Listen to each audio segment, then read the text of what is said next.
Bonjour à tous les curieux. Aujourd'hui, nous allons explorer le mystérieux et sensible monde du Photoshop.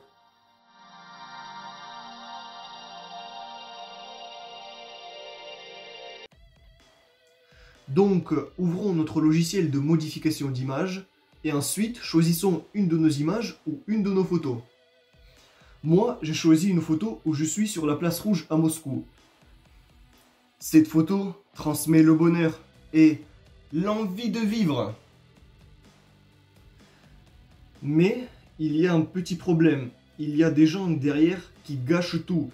Ils détournent l'attention de moi. Pourquoi ils ne partiraient pas de ma photo? Pour régler ce problème, on va utiliser l'outil lasso. Le voici parmi les outils de gauche. Là, il suffit d'entourer la personne qu'on veut supprimer. Voilà.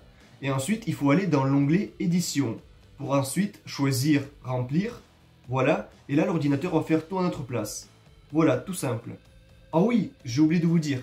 Quand vous effacez des personnes dans Photoshop, vous effacez ces personnes aussi dans la vraie vie. Donc, faites gaffe de ne pas effacer vos proches.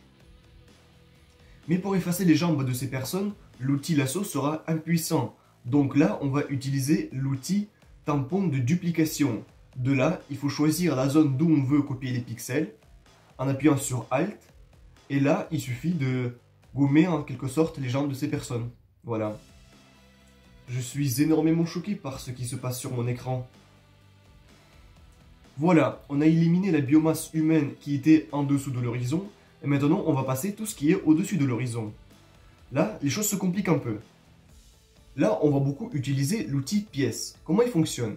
Il faut entourer la zone qu'on veut supprimer et ensuite la déplacer à l'endroit qui va la remplacer. Voilà. C'est de la magie noire, là. Ensuite, j'ai repeint le mur avec le tampon de duplication et j'ai déplacé une colonne avec l'outil pièce. Et à ce propos, il n'y a qu'une seule chose à dire. Magnifique. J'imagine que derrière ces gens, il y a une entrée, donc je l'agrandis à partir de ce colonna. Après, j'agrandis l'immeuble de derrière, avec l'outil pièce, toujours. Et le résultat est éclaté au sol, mais on va s'occuper de ça après. Après cela, on laisse les arbres engloutir les gens. Et oui, ça va arriver à tout le monde si vous ne faites rien contre le réchauffement climatique. Puis, les gens se font assimiler par les murs. D'ailleurs, ce monument s'appelle la cathédrale Bassille le Bienheureux. La légende dit que le concepteur de cette cathédrale s'est fait crever les yeux pour qu'il ne puisse plus jamais de refaire de choses aussi belles. Par ailleurs, voyant que ce que j'ai fait n'était pas très convaincant, j'ai décidé d'utiliser après l'outil tampon de duplication, l'outil pièce. Et au final, j'ai obtenu un résultat duquel on peut dire « ça passe ». De plus, j'ai trouvé que la photo serait mieux sans la grue de chantier. Donc je l'ai enlevé avec notre cher outil lasso. Par la suite, j'ai vu que ces arbres n'étaient pas ouf. Et donc je me suis servi de l'outil plume. L'outil plume sert à découper des objets pour ensuite s'en servir. Pour s'en servir, il faut faire le contour de l'objet et ensuite faire clic droit à l'intérieur. On fait défiler un menu où on choisit définir une section. La section se définit et là on va chercher l'outil rectangle de sélection. On fait clic droit à l'intérieur de l'objet et un menu se défile. Ici on va chercher le point calque par copier. On clique dessus et on obtient une copie de l'objet qu'on vient de sélectionner. Elle s'appelle calque 1.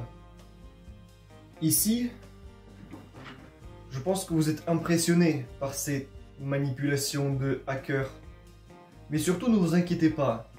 Après de lourds entraînements, vous pouvez y arriver. Ne laissez pas les difficultés vous démoraliser. Pour faire un peu plus crédible, j'ai aussi commencé à transplanter le feuillage des arbres d'à côté. Et ici, il y a eu quelques situations curieuses.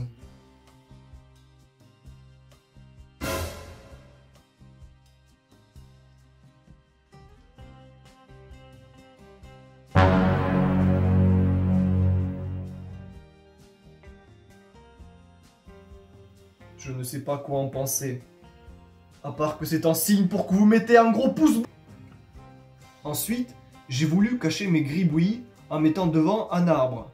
J'ai utilisé la même méthode que tout à l'heure, avec l'outil plume. et je suis parti de ces arbres-là. Après le découpage, on pose le feuillage sur ma tête. Non, on le pose derrière. Après quelques modifications, le résultat est plutôt bon. Après encore quelques ajustements, notre travail est terminé. Et on a obtenu une magnifique photo avec juste moi. On sauvegarde notre fichier.